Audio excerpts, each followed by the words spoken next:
Tanya ayah lah. Tanya saya buat apa. Lagipun ayah mana suka celebrate birthday macam ni. Lainlah kalau family je. Okeylah, kita jemput family je. Aslin, kau pandai masak kan?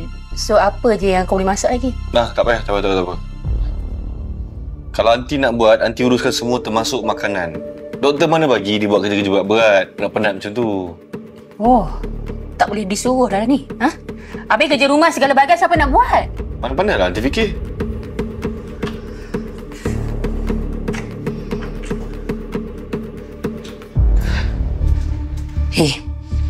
Engkau jangan nak berangan jadi mem dekat rumah ni.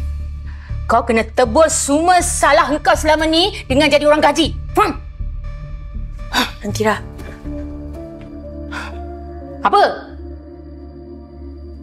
Saya nak tahu kenapa aunty benci sangat dengan saya. Sebab perangai kau sebelum kau lesak dengan accident tu, kau selalu cek gaduh dengan aku tau. Engkau tak reti langsung nak hormat aku.